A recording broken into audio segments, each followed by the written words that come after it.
Oops. Hey, everybody. Welcome to the Scarred Thumb Podcast. Good morning, Deborah. Good morning, X-Runner. Good to see you. And, well, look, today I'm doing something a little foolish. I'm getting excited for a new game. So let's get right into this, and let's look at some Dawn of War action. This seems a little low.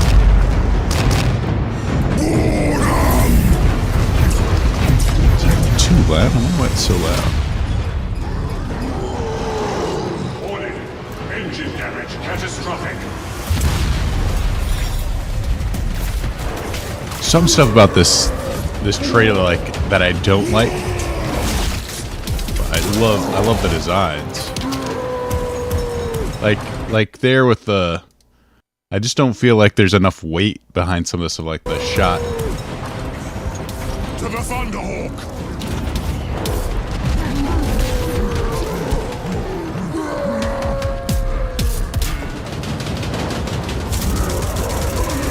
It's okay, but like I feel like there could have been a little more weight put into some of the animations.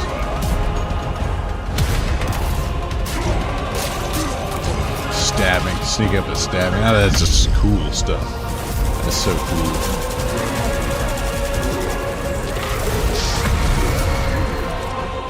I think this might be in engine, but I could be wrong. Which might be like some excuse for some of the stuff.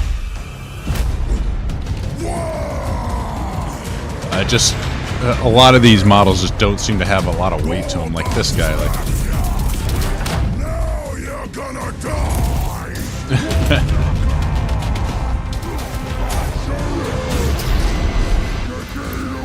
This one is mine.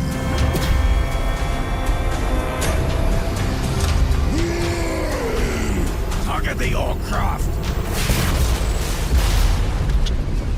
Shoots the orc thing. This guy gets sucked out in this way. That's one way to get rid of him.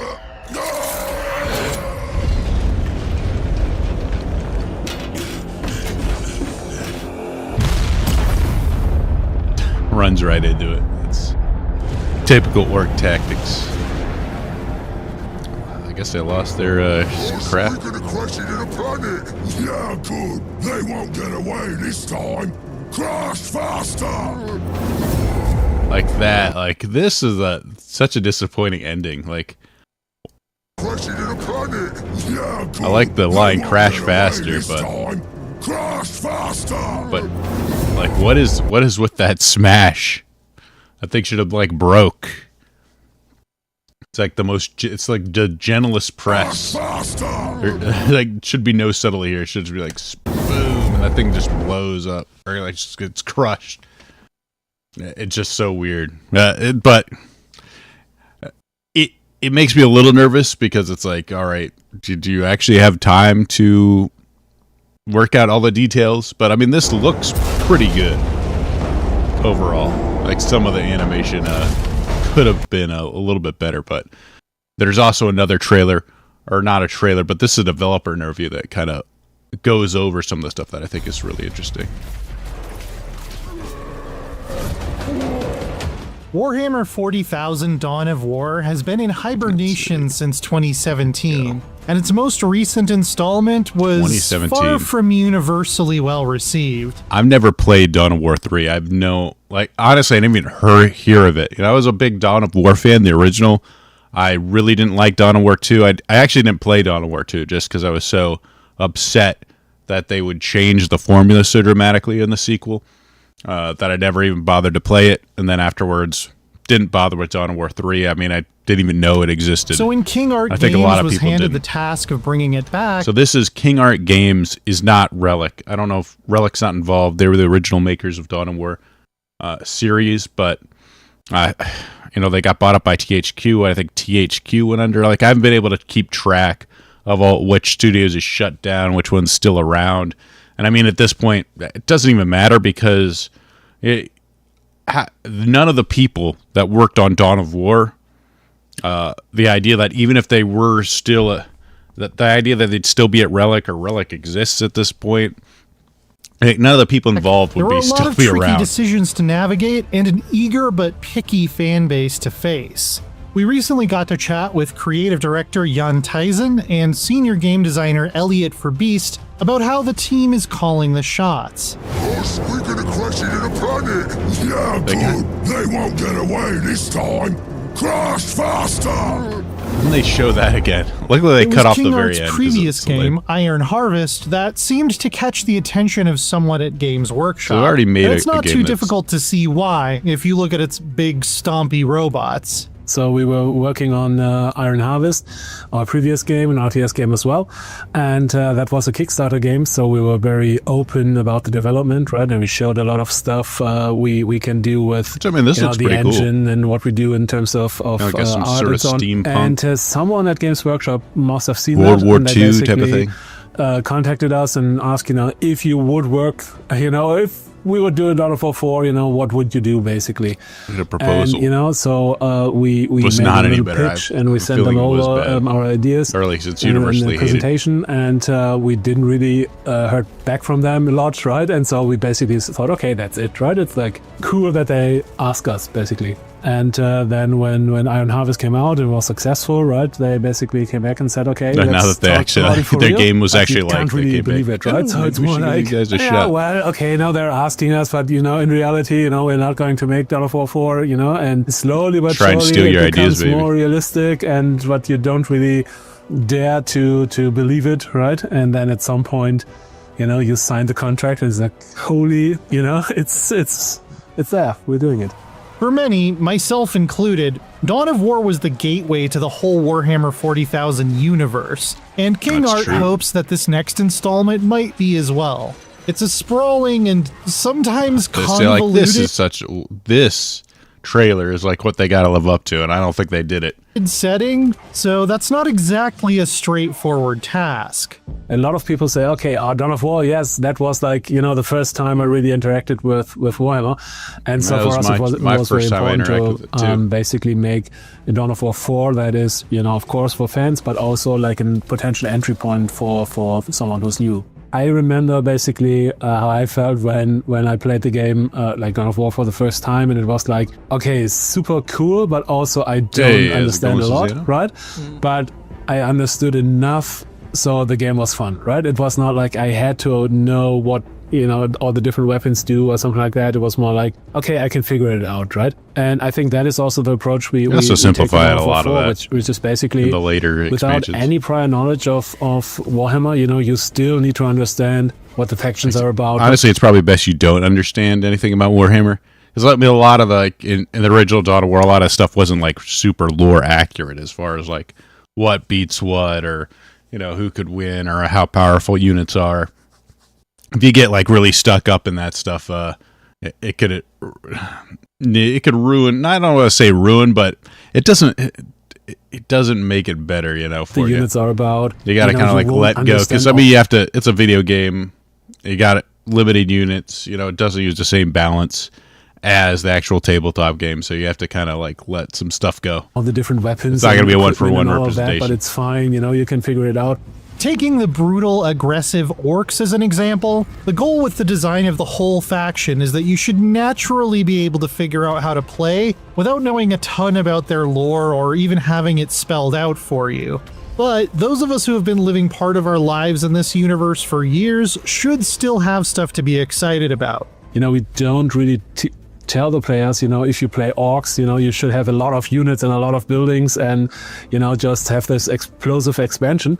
It's just kind of feels natural to play that way, right? Because buildings are cheap, units are cheap, you lose a lot, so you build a lot, right? And even if the people don't know what orcs are about, they can still play them correctly. Yeah, and I think that's something I would jump off on. Is I think that's actually one of the main appeals for the Warhammer 40k universe is that enormous breadth and depth of things that you can potentially learn. It's definitely one of the things that attracted me to it was that, okay, sure, of course, like there is a surface level understanding of it that you can introduce to the game, for example, through a story or a campaign that kind of gets you into that world essentially, but there's so much more to it, and I think that promise of, hey, there's much more going on beneath the surface, I think is what attracts so many fans to it. Yeah. And I think that's also how you can serve. I mean, there's definitely like thousands of hours of lore videos, books. I mean, the fact that you have an IP that's really rich and it's been going on for a long time, I think really helps make the world feel real. It's definitely a good thing to have. Both fans old and new is that you introduce a story, something to help onboard players into this world, but you have enough detail and other things within that signal to like more established, more veteran fans of the universe of like, hey, we are aware of Easter this, eggs is like, all right, if you're a player that's but played it before, you know a lot of the lore, you'll be like, there are oh, different players bringing different expectations to the table. Dawn of War 1 was more of a traditional basecraft RTS like StarCraft. The best one. Dawn of War 2 put the focus more on upgrading a few elite I didn't like that. Almost like an RPG. And Dawn of War 3 was, well, I try not to think about it too much. Never played it. But even it had its fans, apparently. So deciding what Dawn of War 4 was going to be in context of the previous games was a judgment call all its own. I mean, that was definitely one of the big questions at the beginning, right? Basically, okay, what is a Dawn of War game, right? Because Dawn of War 1 and 2, at least, everybody, at least here at the company, really loves, but they're very different games, right? And, you can say, okay, maybe we can make a kind of, best of both of those, but we're not sure that actually works, right? And so in the end, we said, okay, we have to go with one of them, and we said ultimately, okay, let's go a little bit back to the roots, right? Let's do Dawn of War 1, basically, or our version or our interpretation of Dawn of War 1. And that's, I love to hear that, because Dawn of War 1 is a game I enjoy. Hey, Silver Bishop, how's it going?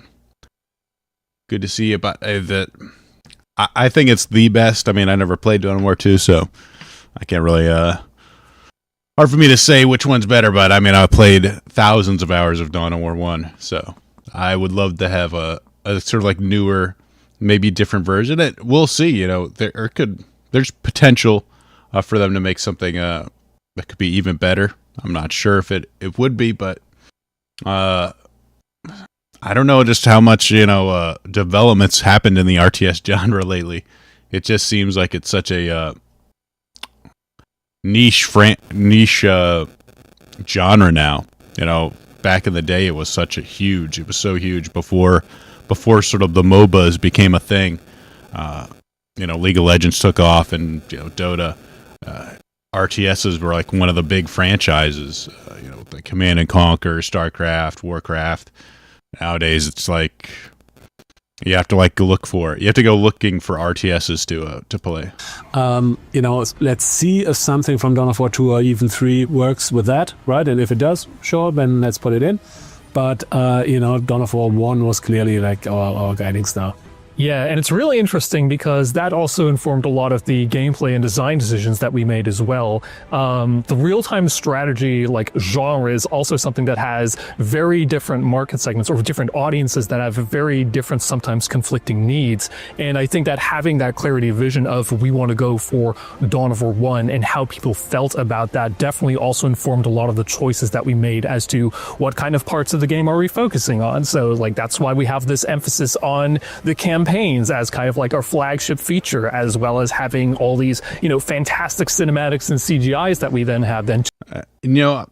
I'm a little bit concerned about like, hey, we're focusing on the campaign because the campaigns aren't usually the best part of playing an RTS, and a lot of it, like as far as like RTS goes, when you have like a PvE situation, usually it's like, all right, you just go into this world and you're up against this guy that's already established a base, or the map will be filled with these sort of like enemy camps, and then you have to sort of build up and then take them on. So much of like that makes like the first like parts of the game kind of boring, I would say, because you have to build up to a certain point to actually take out an established enemy.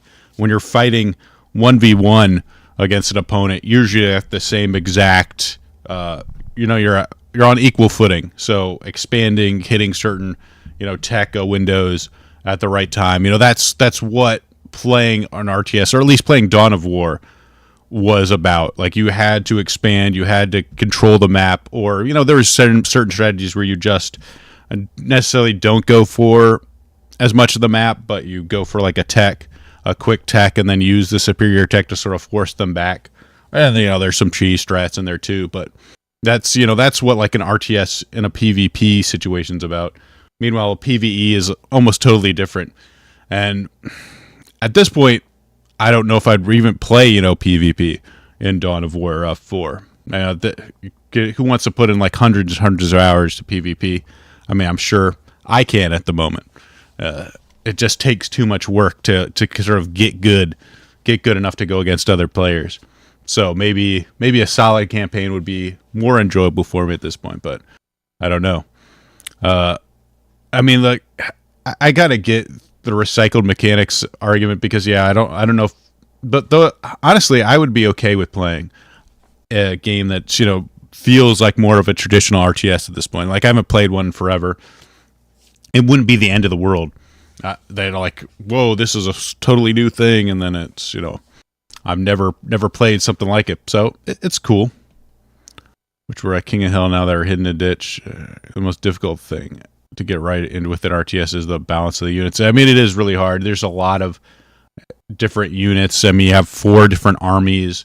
Each of them have different units at different tech times. It depends on whether they add in like sort of like any sort of like rock, paper, scissors type of mechanics into it as well, where I know in the original Dawn of War you had the heavy armor, you had light armor, you had vehicle armor, and then certain units you could upgrade certain units with like rocket launchers to be really good against vehicle armor. You got like plasma against heavy armor, or certain things were like melee were really weak to melee, so like you could engage with sort of quick melee units to sort of shut them down, and then you'd have to try and like kite them, and so depending on some of the units were better than others at doing that. So there is a lot of stuff to really take in, so it's very hard to get balance right. I don't, as long as it's fun enough, it could still be good, because I feel like perfect balance is almost never achievable, but you have to get like close enough that different strategies and different races are viable. So it has to be like a close enough approximation where you could actually kind of win a fight, or like at least have a viable strategy against each race. They're the same, but they're not exactly the same. Yeah, and like I said, RTSs, I don't think RTSs need to have at this point, I feel like even a traditional RTS, if it was done well enough, it broke out in the mainstream. I think it's been so long since people have played a lot of RTSs that it might still do well, and it might feel novel, even though mechanics are probably like like 12 years old. It hasn't really evolved too much to inform that story, because that's something that I think a lot of people were missing from this genre for quite a while. And storytelling is poised to be front and center. I mean, that is true though. Like, if I think RTSs have been gone from the mainstream for so long that you need something to sort of onboard a lot of your audience. Like, if it was Fortnite or like a third-person shooter or a Dark Souls-like type of thing, you'd have enough of an audience that have like skill in that genre. But in terms of RTS, it's going to be, just so much of your audience is going to never really interacted with an RTS before, which is kind of crazy to think, but I think many RTSs have led with a competitive multiplayer mindset. Like when was StarCraft 2 out? It's been forever. King Art is putting a lot of emphasis on their dynamic campaigns and the single-player experience. Because which could be bad. I think you still have to have a robust multiplayer experience to really get a lot out of these RTS games for the players that really want to get into it. So if you don't nail that too, it's going to be disappointing. Like the first big decision we made was basically, okay, if we, do a Dawn of War 4, we want 4 factions back and not only 3. And if we have 4 factions, we really would like to tell ambitious a story for each of the factions, right? And then a story for each of the 4 campaigns. That does seem very ambitious. Have this so overarching story, basically. Maybe a little worrying. And for us, that just biting off more they can chew. Like a natural thing we wanted to do. And the game looks really good. We like good. campaigns. We know that a lot of RTS players like campaigns. And so let's really focus on that. And then, we made our lives even harder because we decided, okay, let's maybe also have the campaigns be a little bit non-linear, so there are things like you can pick which of the orc bosses you want to play, for example, or, there are missions that are mutually exclusive, right? Or things that, you can optionally do. Like some branching paths. So for us, it's like this, the campaign is like the heart of the whole thing. And that has to work, but of course, then also we have multiplayer and we have Last Stand and so on. So we have no idea what Last Stand is. Maybe that's like a wave defense type of thing. If you're interested, I think that was pretty popular in the Dawn of War mod aspects scene. of the Orc campaign, keep an eye out for our hands-on preview later this month. Then be sure to check out all of our other Dawn of War 4 coverage as part of IGN First, including the Orc cinematic trailer. And for everything else, keep it right here on IGN.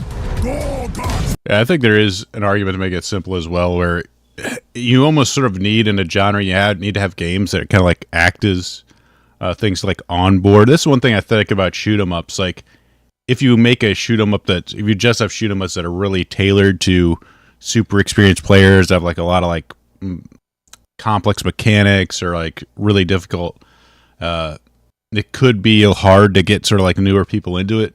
Meanwhile, if you have stuff that sort of more focuses on like aesthetics, like some like a lot of the Toho games are a bit simpler. They look really nice. They're not super hard to beat, at least on the easier settings. I think they can sort of act as an onboarding to maybe more serious shoot 'em up games. But even though I think in the shoot 'em up community, there's a little bit of a split between Toho players. Like, there are certain like group of people that just play Toho and just enjoy Toho, maybe because like they're anime sort of gamers. And then like people that just play all of the shoot 'em up genre and like which one's better at shoot 'em up. A little bit of rivalry, but that's here nor there. I think if they can make this, they do have to make it sort of like easy enough for people to get into. But if the campaign's fun, then I think that'll and like they explain enough of the sort of mechanics through the game. That could be a good way to get people into the multiplayer well.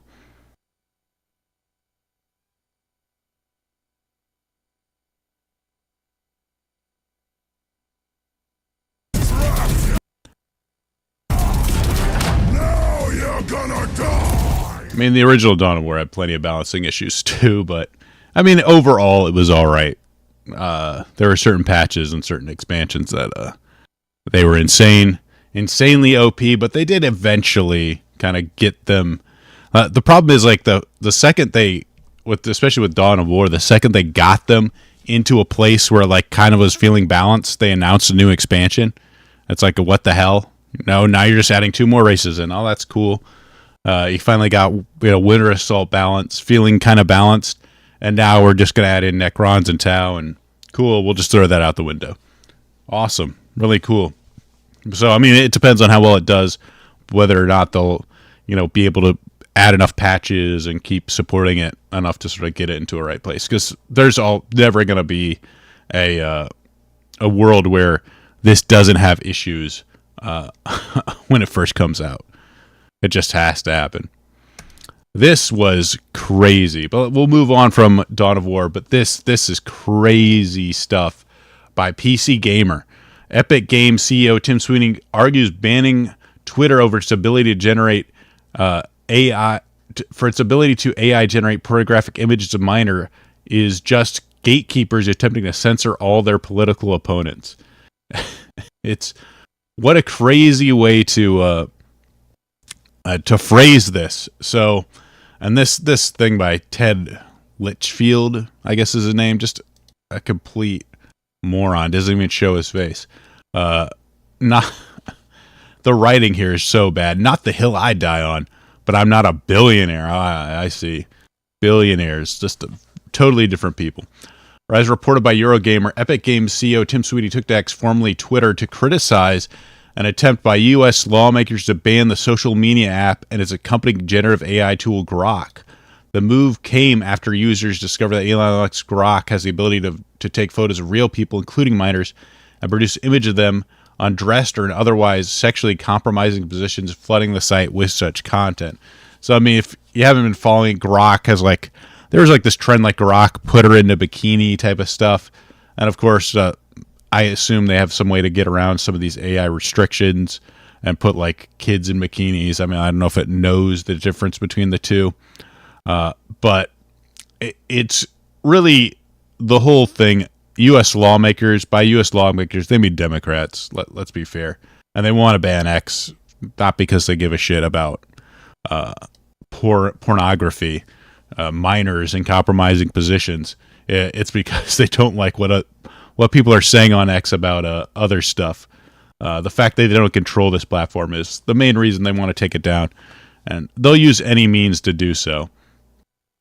The reason 44 for open platforms to shut down every political incessant demands to all gatekeepers to censor all of their political opponents, wrote in a first tweet responding to Mac Rumors report that U.S. politicians requesting that Apple, and this is what they're doing, politicians, they don't own the Congress. They can't actually pass a law because it's Democrats. They're not in power.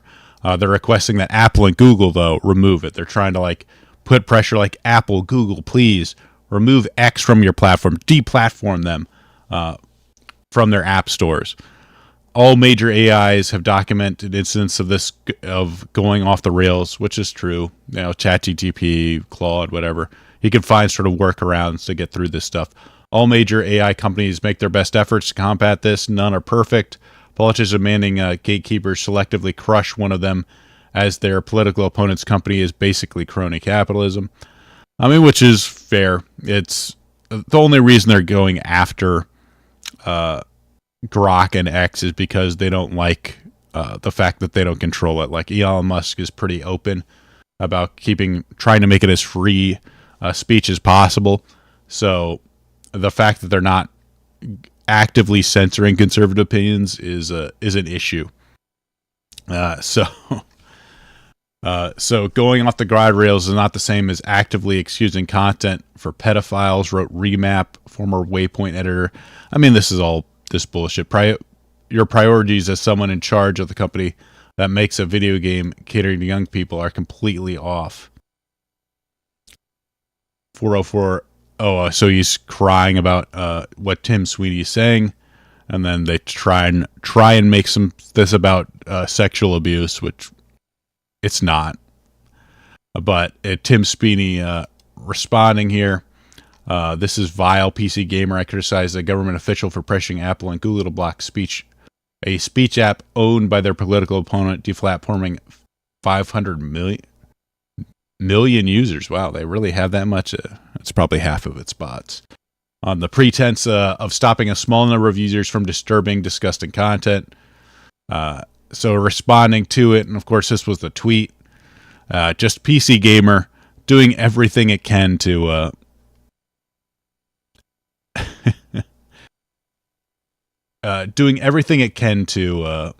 shut people down. If you don't like it, you don't go along with it, they accuse you of being a pedophile, essentially. This is essentially what it is. Like, whoa, what? You're against this? You're against it? You're for people making AI generated pornographic images? Wow, Tim Sweeny. Wow. AI generated CP enjoyer, Tim. Give me a break. Give me a break. But this story was nuts. This Monster Hunter Wilds, if you remember, won Worst Port of the Year by Digital Foundry, and it seems that it just more and more evidence continues to mount that it is indeed the worst PC port of last year. So a Reddit user claiming that they figured out what's causing Monster Hunter Wilds performance issues, and it's kind of wild. According to their investigation, owning more DLC equals more FPS. So the more DLC you own, the better performance you get. It's pay for performance here. This is due to an aggressive check the game does to see what DLC you own. It's not intentional by Capcom, but this is a constant check causing performance not intentional. Like, who cares at this point? Intentional or not, this is insane. The user created a mod that tricks the game into thinking you all own DLC and notice immediate improvements. All information has been sent to Capcom support. The same user already helped Capcom solve a performance issue with Dragon's Dogma. So Dragon's Dogma had tons of issues as well. So this is like the second major game in a row that they've come out with that has just been terrible on PCs. Censoring a not unwelcome speak or oh dear. How about a certain orange band going after people who prosecute him openly in court and failing? I heart not a thing from a certain CEO. I'm not sure if I understand that completely. Oh, here, not a thing from a certain CEO, yeah.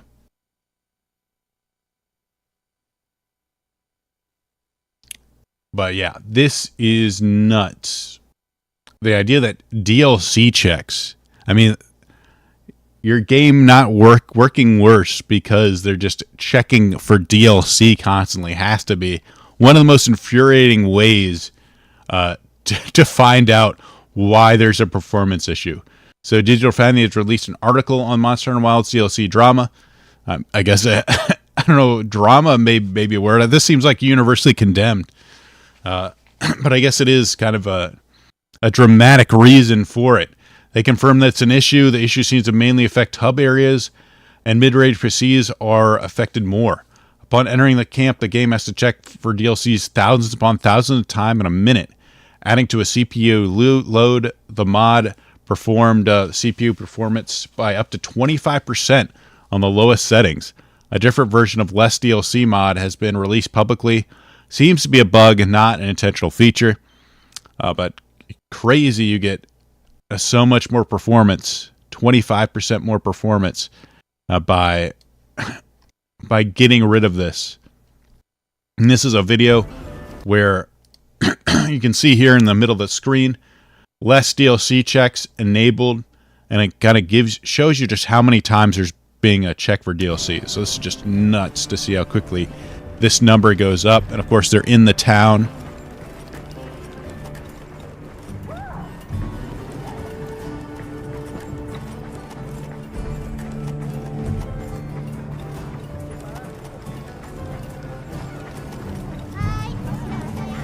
Just look how quick it's up to 3,000 already. It just the number just goes up so quick. This is how many times it's checking for DLC.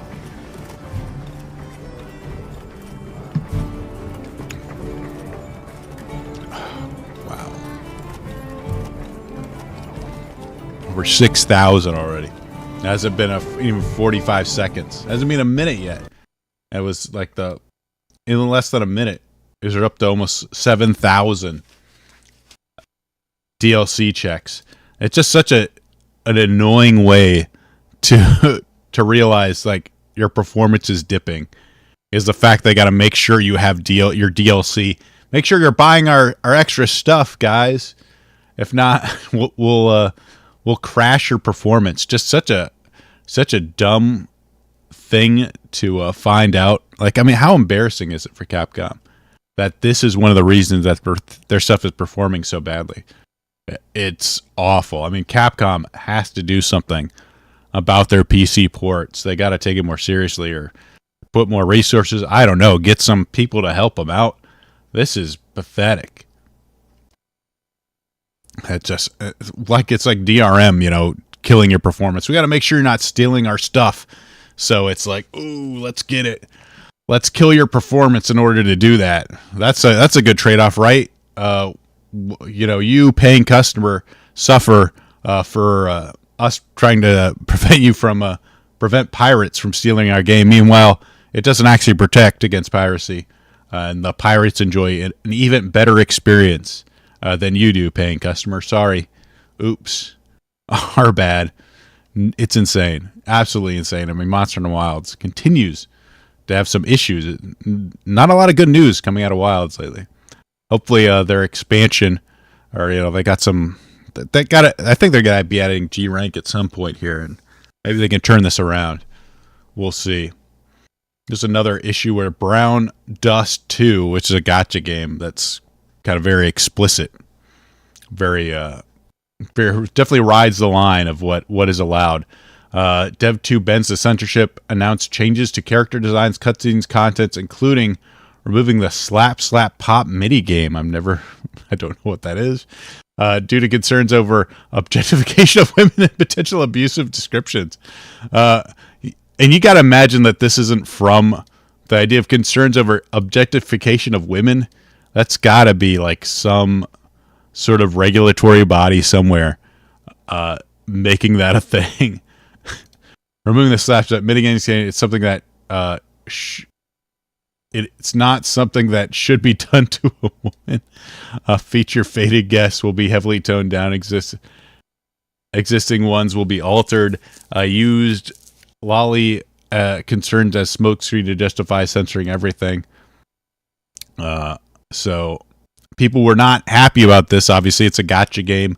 One of their main selling points is the sort of like a sexual content type of stuff.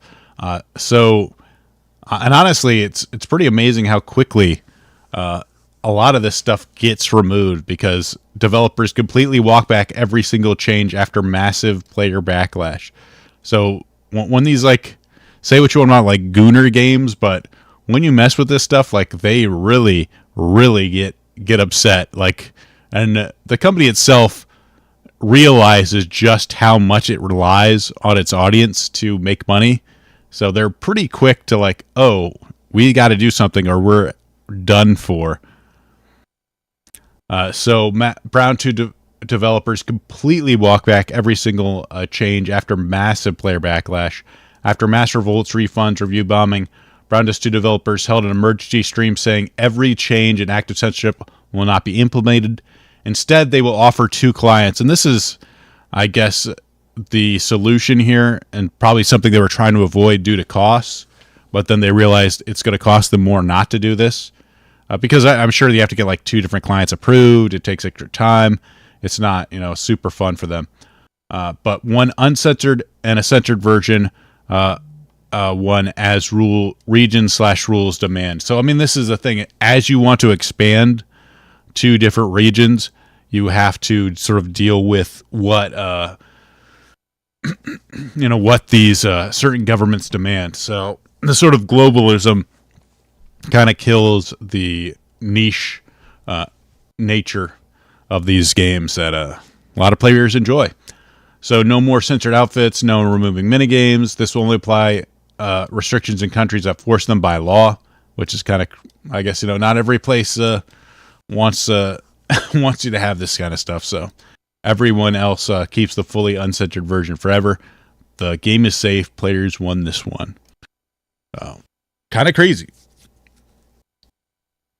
Yeah, this has been a thing, and I think Azure Lane had an issue with uncensored versions, or they had to make certain alterations for China versus the global versions after players complained they don't like. I mean, when the girls are your main, like the sexy girl, when you make like this sexy girl game and then you censor the sexy girls, you're kind of removing one of your main selling points. Was you got to sell gotcha characters. It's a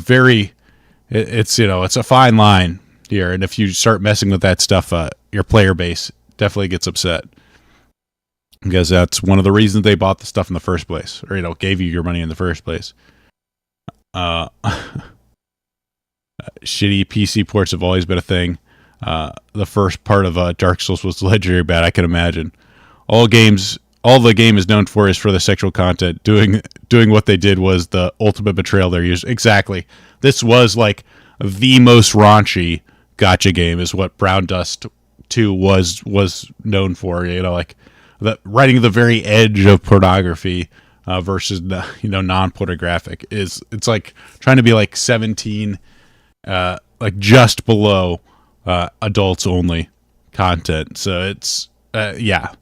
It was definitely something to being censored would have just sort of ruined the main sort of selling point for their user base. Exactly. You gotta leave the outfits alone. When you're a gacha game, the last thing you want to do is cover your girls up.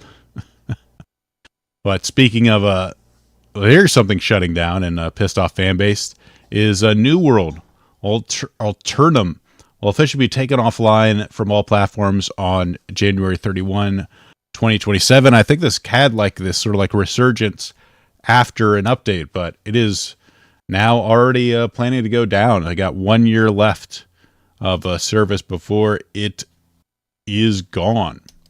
But one guy is trying to, COO of Facepunch, Rustin Gary's mod, publicly offered Amazon $25 million for New World. Games should never die. So people kind of like the Hightail situation. There's some people out there that are trying to buy these games and trying to make it a thing. Games should never die, I guess. I don't know if that'll be successful. And a lot of the fan base are obviously pissed off. If you're sort of a loyal New World player, you just don't. You're not getting your game anymore. It's kind of sad. This is crazy too. Hey, thank you, Chud Sensei, for becoming a member. Appreciate it. I don't have a lot of like members only content at the moment, but I do appreciate the support. Everything helps. Former Activision. I don't think I've ever played. I don't think that's enough of an offer. Yeah, $25 million, probably not enough, but it's kind of heartwarming to see, like, hey, well, if you're just not going to do anything with it, here's a few million, give it to us. Former Activision CEO Bobby Kushnick claims an illegal filing of Call of Duty sales in 2025 were 60% lower compared to 2024. Like, that is a nuts for a drop-off. 60% lower compared to 2024. COD is on track to perform over 60% below last year because of intense competition from titles like Battlefield, destroying the FTC's now defeated argument about lack of competition in the first-person action game category. So I guess they're making their own case that owning Call of Duty doesn't give you a monopoly on first-person shooters. But it is crazy to think.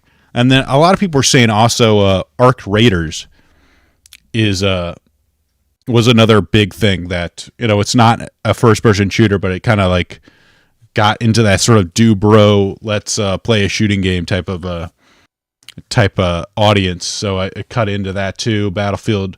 And you have to wonder, with Call of Duty, did all the Fortnite bullshit hurt it? Or is it just sort of lack of quality? They've just come up with too many games. Has Call of Duty sort of like run its course in terms of just in terms of like as a franchise? They just haven't done anything that's like really novel and gotten people excited. It's it's not great.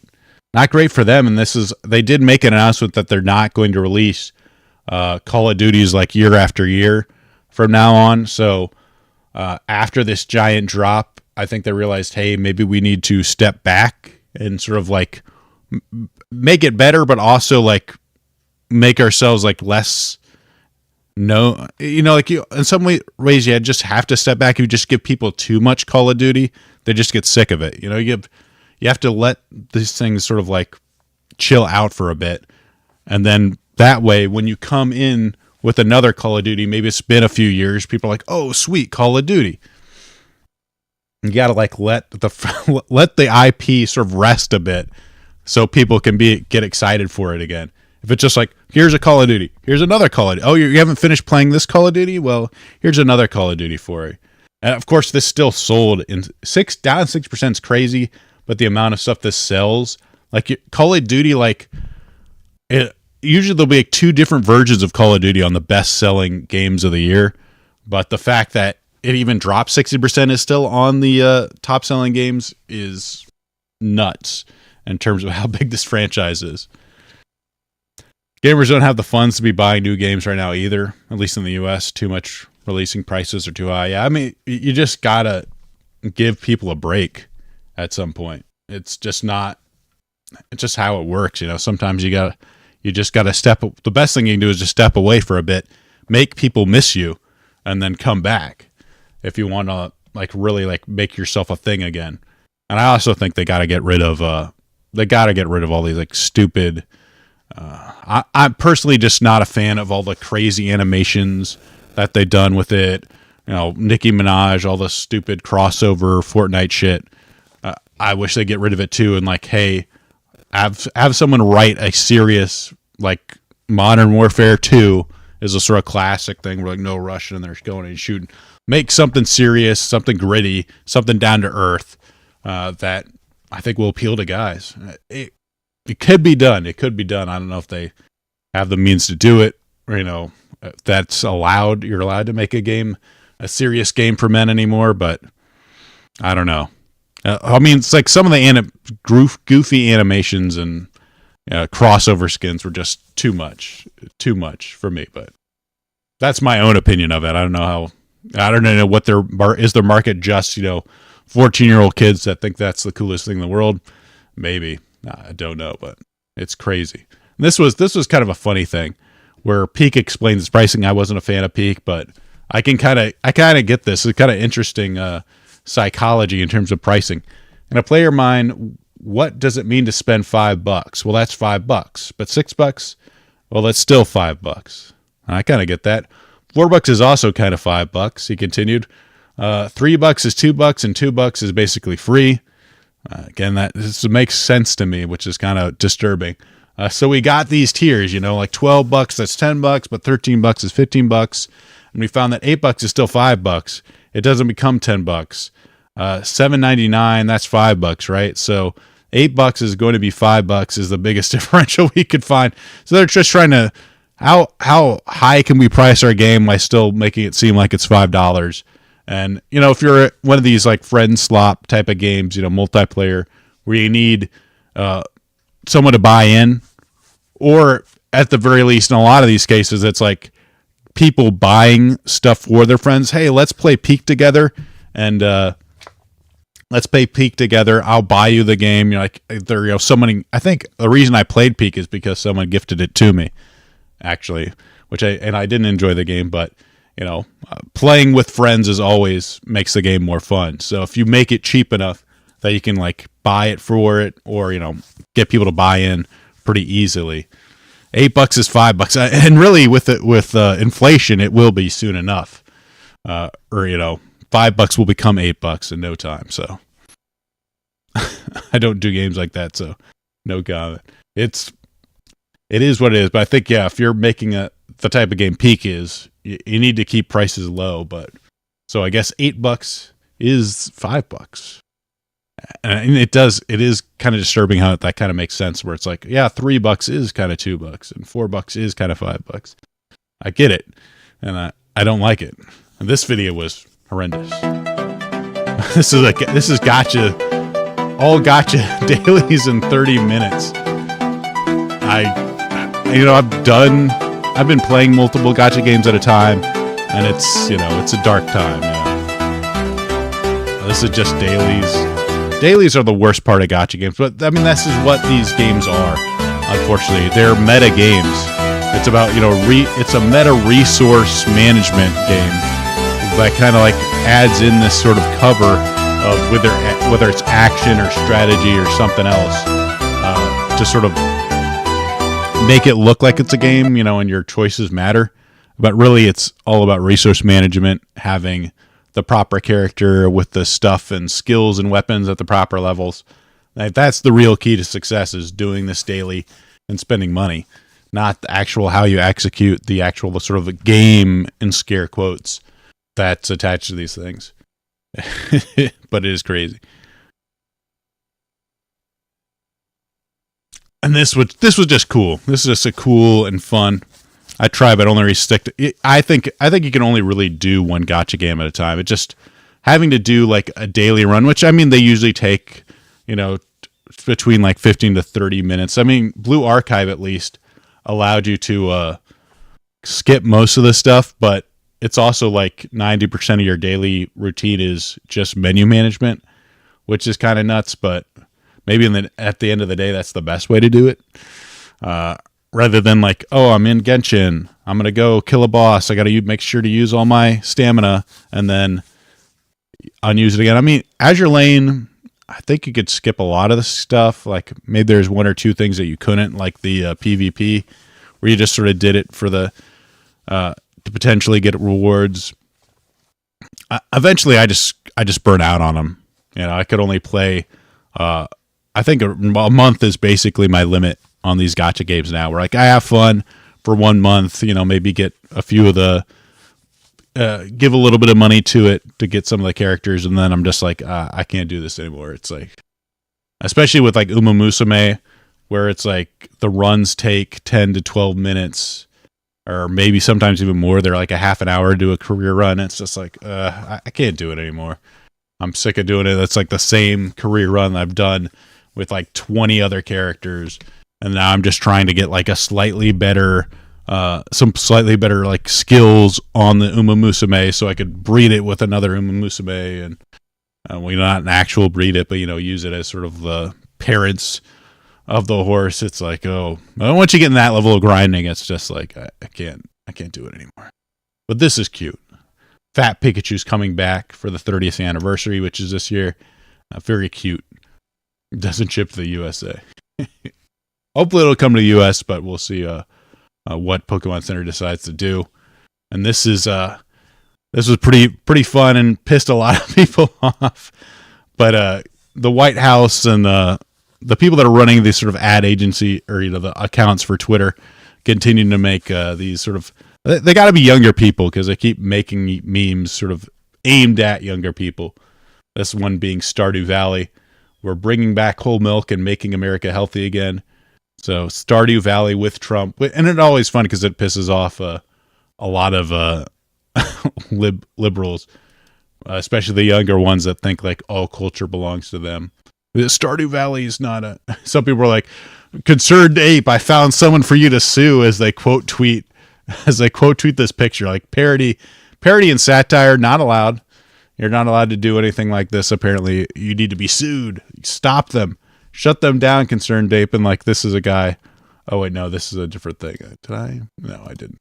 I didn't have some of the other tweets, but I got more stuff. This is just video games continue to become more and more part of mainstream culture, and it's really cool to see.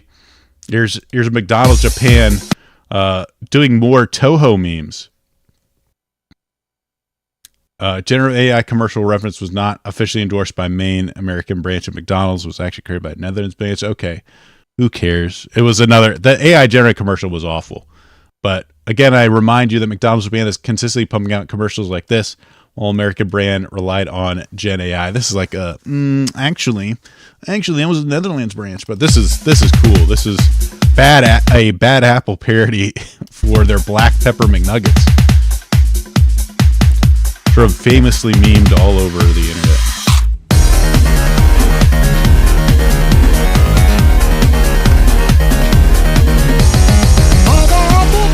Probably not as uncommon for Japan to include video games in advertisements.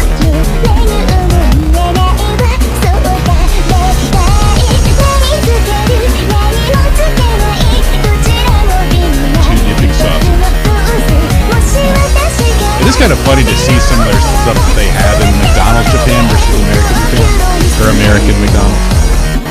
So like a different type of, like, I could never imagine them coming out with a different type McNugget, but I guess chicken's a lot more popular over there, probably more necessary as beefs. Probably, and I don't know what these dipping sauces are, but they look pretty good. It's Thing Japan, and it's pretty cool.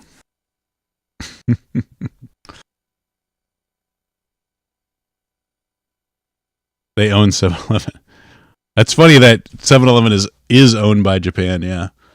And then here's the Seahawks posting Uma Musume memes. I guess Shen Comics, the guy that made the Bike Cuck comic, made these. Also, Never Dig Straight Down. This is, Minecraft. It's the 49ers who got crushed by the Seattle Seahawks. I guess the Seahawks is of the Warden now. Well, this football continues to post these because I guess they're very popular on social media to have like a video game reference or these kind of stuff.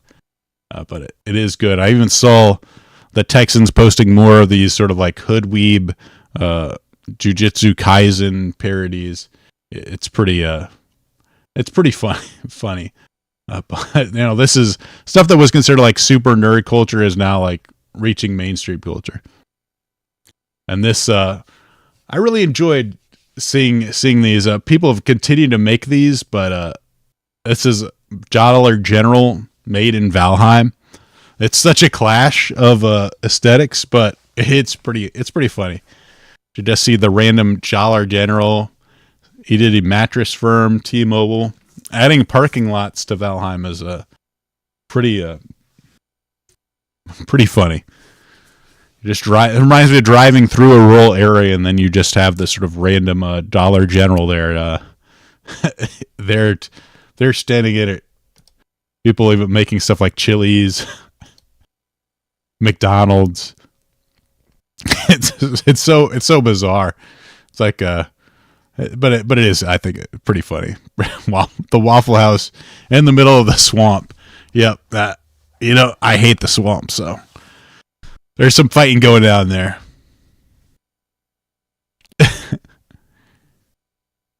Now you can do a lot of like different stuff in their builder is pretty extensive as far as like the details, and I don't know if I don't think this is a mod. I think they just sort of used colored. I guess you can color some of the stuff. I don't know if that was an option before, but you can do it now. I guess the good old Waffle House. It's really funny to see what people can make in this stuff. That's one of the nice things about some of these sort of like builder games. Now that social media has become a thing, it becomes a really cool way to advertise your games and like kind of get interest in it again. Is to have when you have like a character builder, like even like Tears of the Kingdom, where people are showing off their own buildings. Animal Crossing's another one where people show off their towns and stuff over social media, which I think is one of the reasons why they made that update for the Switch 2, because you put it out there, people can do stuff, they share it on social media, it becomes free advertising for the Switch version of your game. So it works, even if doing an update might cost you some money in development. It kind of becomes part of your advertising budget. Vikings and waffles sound perfect together. Indeed. But that's it for the podcast, guys. Hope you enjoyed it. We've hit an hour, so we'll stop it there. Thanks for joining me. So a lot of fun. Might do something like this in Shrouded. Yeah, why not? Jump on the trend. It's always cool to see what people can do with these sort of base building stuff. But we'll see you again next week. I'll be back, and who knows what news will happen happened since the last week. I'm looking forward to it, and we'll talk to you later. Bye, everybody.